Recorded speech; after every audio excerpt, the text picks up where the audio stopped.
নারায়ণগঞ্জ ১ রূপগঞ্জ আসনে আসন্ন জাতীয় সংসদ নির্বাচনকে সামনে রেখে বিএনপির মনোনীত প্রার্থী মোস্তাফিজুর রহমান ভূঁইয়া দীপু মনোনয়নপত্র দাখিল করেছেন। সোমবার দুপুরে রূপগঞ্জে উপজেলা সহকারী রিটার্নিং কর্মকর্তার কার্যালয়ে গিয়ে তিনি আনুষ্ঠানিকভাবে মনোনয়নপত্র জমা দেন। মাকসুদুল হোসেন তুষারের প্রতিবেদনে দেখুন বিস্তারিত।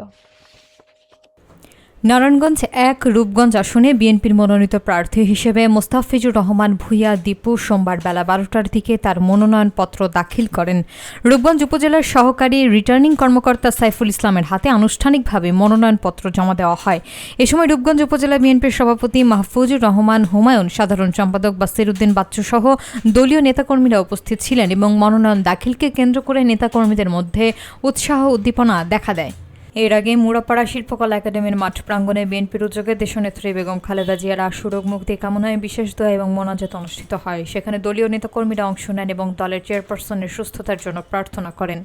মনোনয়ন দাখিল শেষে দেওয়া বক্তব্যে মোস্তাফিজুর রহমান ভূঁইয়া দীপু জানান, দীর্ঘ সময় পর দেশে গণতন্ত্র পুনরুদ্ধারের একটি সুযোগ তৈরি হয়েছে। আসন্ন নির্বাচনের মাধ্যমে জনগণের ভোটাধিকার প্রতিষ্ঠিত হবে বলে তারা আশাবাদী। তিনি বলেন, নির্ধারিত তারিখে অনুষ্ঠিতব্য নির্বাচনে বিএনপির প্রতীক ধানের শীষ বিপুল ভোটে বিজয়ী হয়ে জাতীয় সংসদে প্রতিনিধিত্ব করবে। একই সঙ্গে তিনি তারেক রহমানের নেতৃত্বে দেশে গণতন্ত্র পুনঃপ্রতিষ্ঠার প্রত্যাশার কথা জানান এবং বেগম খালেদা জিয়ার দ্রুত সুস্থতার জন্য সবার দোয়া কামনা করেন। আজকে এমন একটা দিন যে আমরা গণতন্ত্রের অতি কাছাকাছি চলে আসছি। যেই গণতন্ত্র 17 বছর ধরে আমরা দেখি নাই, আমাদের নতুন জেনারেশন দেখে নাই, আমাদের মা বোনরা ভোট দেয় নাই। ইনশাল্লাহ আমরা অতি শীঘ্রই 12 তারিখে 12ই ফেব্রুয়ারি সকলে মিলেমিশে এক জায়গায় ভোট দিব। ভোটটা কোন জায়গায় দিব? ভোটটা কোথায় দিব? ইনশাল্লাহ আমরা সকলে মিলেমিশে একসাথে মিলেমিশে ধানের শীষে ইনশাল্লাহ ভোট দিব। এখানে আমাদের দেশ নেত্রী বেগম খালেদা জিয়া, আপনারা জানেন আমাদের দেশ মাতা, যিনি অসুস্থ হয়ে হসপিটালে আছেন। আল্লাহ যেন ওনাকে অতি শীঘ্রই সুস্থ করে আমাদের মাঝখানে নিয়ে আসে।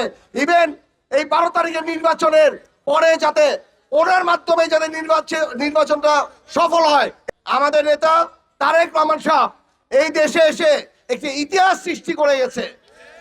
পৃথিবীতে কোনো নেতা নাই যার সম্বর্ধনাতে কোটি খানিক লোক হয়েছে। আমাদের দেশ নেতা তারেক রহমান সাহেব যখন এই দেশে পাড়া দিয়েছে, এই দেশের মাটি বলছে যে গণতন্ত্র এই দেশে ফেরত আসছে।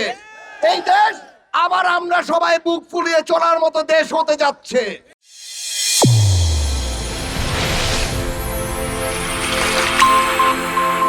চ্যানেল A1 হৃদয়ের স্পন্দন।